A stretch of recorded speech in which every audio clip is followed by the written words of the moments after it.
Welcome to the show, team. My name is Bart Walsh. I am a keynote speaker. I am also a fitness expert, and today I want to start somewhere a little bit unexpected.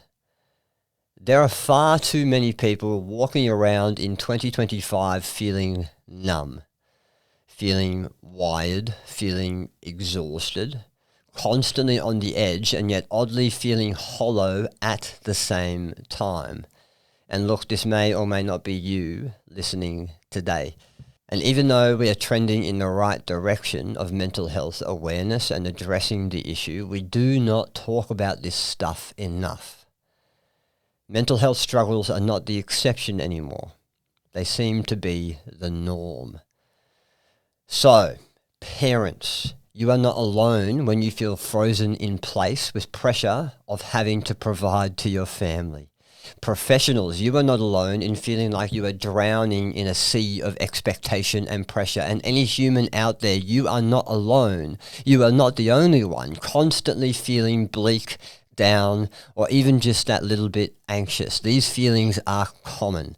We never asked for them, but they are there. They are not our fault. But if you want something different, if you want something better, we need to take responsibility for how we feel, especially if it's not our fault. We need to take our power back so that we can make change. And that is what I want to talk to you about today. Today is not about pathology. It's not about medication or diagnosis or therapy. I am certainly not a doctor. Do not confuse that. But today is about 6 daily practices, small, deliberate, and very human things that can shift your life, things that can keep you from spiraling, and that can build a baseline of mental strength. If you take anything away from today's episode, I want you to share it. I want you to share it with someone who may need to hear these messages, or you think may need to hear these messages. Share it, subscribe to the show, and let's dive in.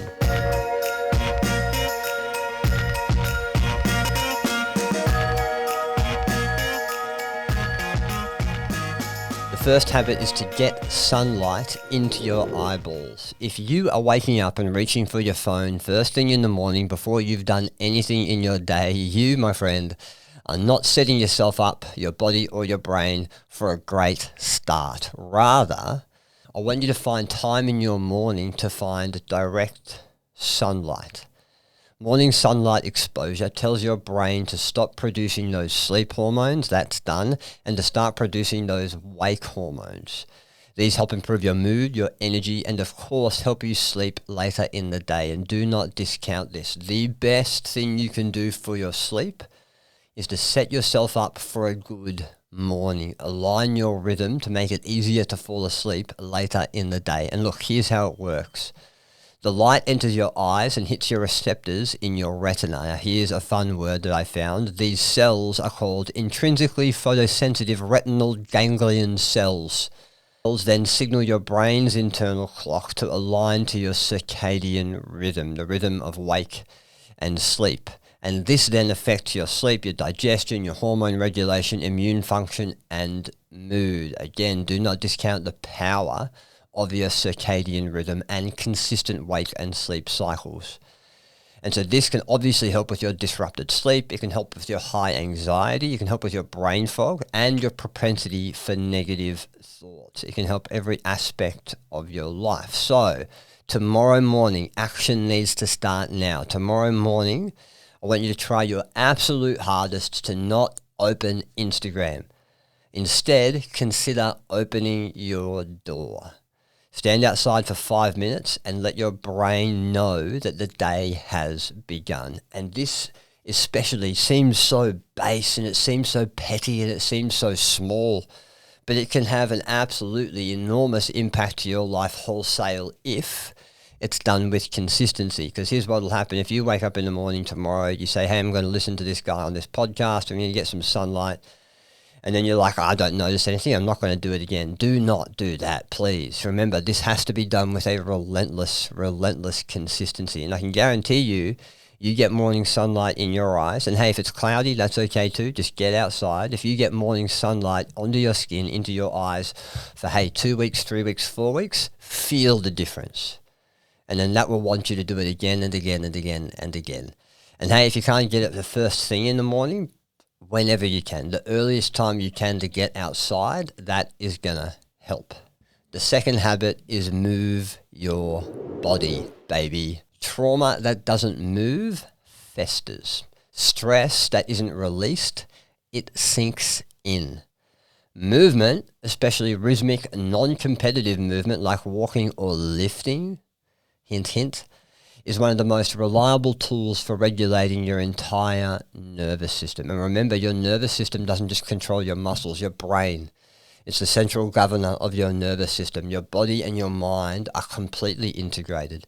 And look, there's this great study I found from Princeton that showed exercise reorganizes your brain. It changes the way that your brain fires, the way that you connect neurons and connect pathways. And this can make you more resilient to stress. And this is one thing that gets me going. The relationship between physical resilience, the strength and fitness of your body, and mental resilience. They are so intrinsically connected. And so when it comes to your mental health, one of the best things you can do, the first port of call, is to get your body stronger. And when it comes to your brain and reorganizing the way you think, it's not necessarily temporarily. These changes can be permanent. I like to think of it as installing a different operating system. Now, if you skip your movement, mental stress accumulates, emotional reactivity spikes, and your ability to handle pressure, it diminishes. You become a balloon with nowhere to release your air. So if you are one of the growing cohorts of humans that are feeling anxious, depressed, or just numb, beige, grey about life, this is a really great place to start. Move your body, release the tension, and let your nervous system feel safe again. And I cannot tell you how powerful this is. Even me, who's been exercising consistently for, 15 years now, strength, cardio, everything under the sun, I notice the days I don't get my training in. And look, some days need to be rest days, of course they do, but even those days I notice a difference in my body, in the way that I think, and the way that I respond to other people. It takes such a small thing someone can say to set me off if I don't have that physical resilience into my body that day. And there was a great study out of the University of South Australia, I believe, a few years ago now. It was a meta-analysis, and it was comparing physical activity and traditional mental disorder medication, SSRIs, and the efficacy of each. And what they found, that exercise as an intervention was more powerful than any medication that you can give someone who has depressive or anxious thoughts. It is the most powerful thing you can do. And if you want to go down this route and you sort of don't know where to start, put a goal to it. When people come to me and they want to get fitter and stronger in the gym, the best thing I can do is say, hey, I want you to get as strong as possible. You see that barbell over there? I want you to be able to lift as much weight as you can on that barbell for these 4 or 5 lifts. So set a goal to it. Don't just move for the sake of being movement. That might be a great place to start, but long term, let's put a goal to it. Let's get you as strong as possible in 3 or 4 lifts. We might approach that in another episode. In fact, if you have any questions about how you want to approach fitness for mental health, hello@bartwalsh.com.au. Write in, ask your question. We'll be doing a few Q&A episodes down the track. Habit number 3 is to do a daily brain dump. I want you to write things down. Your brain is not just a storage container for memories. It is a problem-solving machine. But when it's overloaded with deadlines, regrets, social media static, and unsaid arguments, it can't think and process clearly. Have you ever found yourself emotionally snapping at something so trivial? Dads out there, has this happened to you? This happened to me this morning. Lysander wanted a smoothie. I made the smoothie, spent time doing it. I was under a lot of time pressure. I gave it to him and he didn't want it and I lost it and I immediately regretted it. But look, that action, that snapping is probably not the thing you're snapping at. There's probably something else. There's probably overflow in your brain. Journaling has been shown, and when I say journaling, don't just switch off, but particularly dudes out there, I know it seems so small and petty and weak, But hear me out. Journaling has been shown to reduce rumination, reduce those thoughts, reduce that overload in your brain, and improve your overall capacity. It offloads the emotional nervous system and gives the logical part of your brain space to breathe. So a daily brain dump, just writing something down where you just sit and write everything that's circling around your mind unfiltered, is one of the simplest tools for restoring that mental clarity and helping your mental health almost acutely. And look, the way I discovered the power of this, I call it closing your loops, closing the thought loops in your mind. The way I discovered it is a really interesting story. When I had cancer, it was so aggressive that they needed to cut it out for one, but also cut a wide margin around the cancer. And at first, the surgeon thought that my voice box was going to have to be removed because it sat in the margin of that cancer. So for about 3 days, I thought I was going to lose my voice. I thought I had 7 days left to speak everything that I wanted to speak. And at a loss, I decided to write everything down. I wrote down every single thing that I ever wanted to say to anyone because I knew in 7 days' time I would speak those last words. And look, this part of the story has a pretty happy ending. This is my voice. We found another way around it. I got to keep my speech, thank Christ. But the process of writing everything that was going in my head in an almost impossible situation, that helped.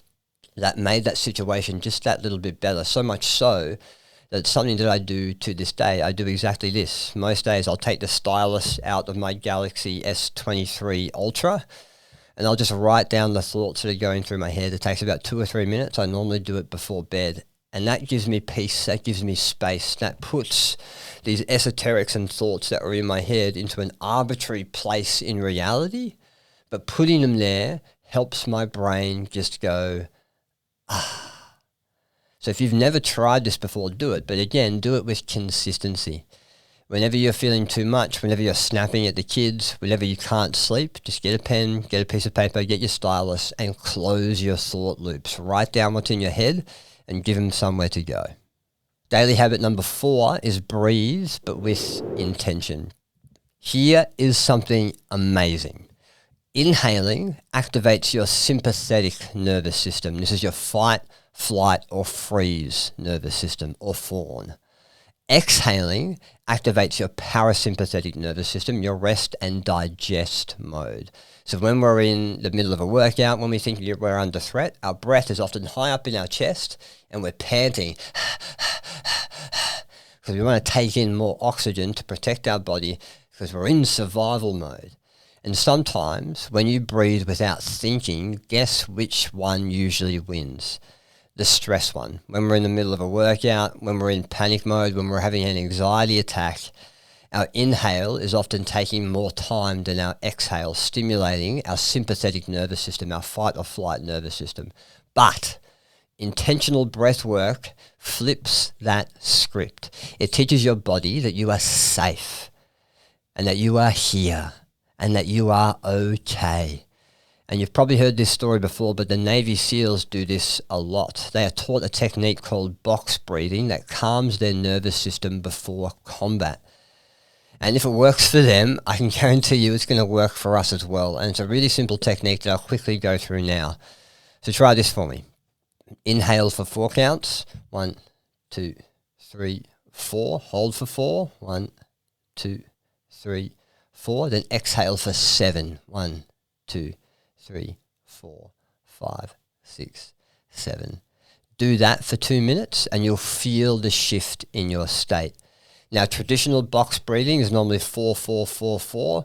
In for 4, hold for 4, out for 4, hold for 4. I like the longer exhale to promote that parasympathetic nervous system, that relaxing of the nervous system. Honestly, try it.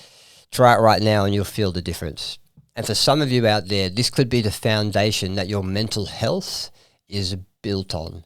And one thing that obviously helps as well with the breath is exercise, but I won't harp on that drum too much. If you teach your body to transport oxygen better through cardio training, through conditioning, you can have more control over your breath and more capacity of your breath. And in fact, this is something I do in the middle of workouts. If I'm doing an interval session where I'm getting my heart rate up really high and then trying to bring it down in my rest periods, I'll focus on my breath, focus on that exhale to try and bring that heart rate down faster. Habit number 5 is feed your brain. Now, your brain is an organ of your body, in case you didn't know that. And it feeds off what you feed it through your mouth. Processed food doesn't just make you feel sluggish. It doesn't just slow you down. It dulls cognition. It destabilizes mood, and it inflames your gut. And your gut, that's where over 90% of your serotonin is made. Inflame the gut and you'll inflame your mind, serotonin being a positive and happy hormone. Now, I'm not saying that you need to eat kale for breakfast, far from it. Take it from me, I'm not a kale fan, I've been there. But if your diet is beige and you're struggling with your mental health, well, maybe those two things are connected. Whole foods, especially ones high in omega-3, fiber and antioxidants, particularly fiber in my opinion, they support the healthy gut microbiome. They support the bugs. They help reduce systemic inflammation all over your body, not just in your gut. That means your brain as well. And they ensure a stable blood sugar level, which in turn stabilizes your mood and helps your cognition. Team, do not underestimate. You are what you eat. You literally are. So if you skip good food, you increase the risk of brain fog throughout your day. You increase the propensity of mood swings. You may increase your fatigue and long-term cognitive decline. And I still can't believe there are so many people out there that haven't connected what they eat with how they feel and even how they look. A lot of corporates will come to me saying, hey, I want to have more clarity in the presentation room. I want to have more confidence. I want to feel better throughout my day. And one of the places I'll start is with what they're eating. And if they either skip breakfast, which I know a lot of you out there do, reconsider that, have a look at the research, or they're having a breakfast that's just a piece of white toast with some Vegemite, there's an easy fix there. We add in a bit of protein, we add in some good fats, we add in some low GI carbohydrates, some whole foods, some good fiber, and all of a sudden they can almost feel an instant shift in their cognition. They're speaking clearer, they're speaking more confidently, and they can solve problems better. And it's not just adults, it's also with kids. You know, if we feed kids a nice whole food, high in protein, high in good fat, high in good quality carbohydrate breakfast, high in everything, you'll see a difference in their behavior, not just in the morning, but throughout the entire day. Do not sleep on this one for your mental health as well. And habit number 6 is my favorite. And if I'm honest with you, it's the one that I need to do more of. It's talk to a real human. Loneliness is the new epidemic right at our doorstep, and a lot of us don't realize we're right there right now. Studies show chronic loneliness has the same effect on mortality as smoking 15 cigarettes a day. A bit outlandish, but it's harmful. We can't deny that. And look, here's the hard truth. We are now living in a world that has trained us to avoid connection. We text instead of calling. We ghost instead of explaining something. We scroll instead of speaking. We are quick to cancel people, loved ones, mothers, fathers, siblings out of our lives. And then we wonder why we feel so invisible ourselves. I once had a guy come up to me after a keynote presentation, and look, this guy was tough as nails, toughest guy I've ever seen, tattoos, beard, the whole lot. And he told me something to the tune of, mate, I haven't told anyone I was struggling, and your story, it made me realize I don't actually have to go through this alone. And then this man cried. A man who I don't think's cried in decades. He cried right in front of me with people all around us. And then I started crying too. It was a bit of a mess. But sometimes we just need someone to tell their story first. And for me, I'll happily be that person for anyone. The more I get on in this life, the more I understand that humans aren't meant to struggle alone. And even though we're living in a life that curates loneliness, that curates us being by ourselves and doom scrolling or watching the next episode of Netflix, we still need to understand the importance of humanity, particularly in an AI world. So here is your habit. I want you to initiate this connection, even though it's uncomfortable, even though it's hard. I want you to send the message, make the call, ask someone to grab a coffee, meet in person. Connection doesn't always feel natural at first, but it is always, always, always worth it. And again, this becomes so much more apparent to me as we become older, where we're stuck in this bubble of being a parent, looking after a kid, being with your family almost 2/4/7, doing your work, absolutely, seeing people there.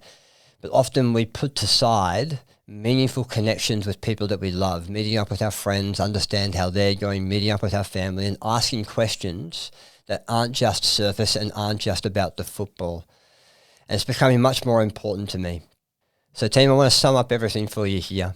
If you are struggling with your own thoughts, you don't need to rebuild your life today, but you do need to do something. And these habits I've mentioned, they're simple. They're boring, they're unsexy, they will not go viral, but they are what will save you when everything starts to fall apart. Mental health isn't fixed in crisis mode. It's built in the in-between moments. It's built before we fall off that cliff. So choose to build. Choose even one of these habits and own it.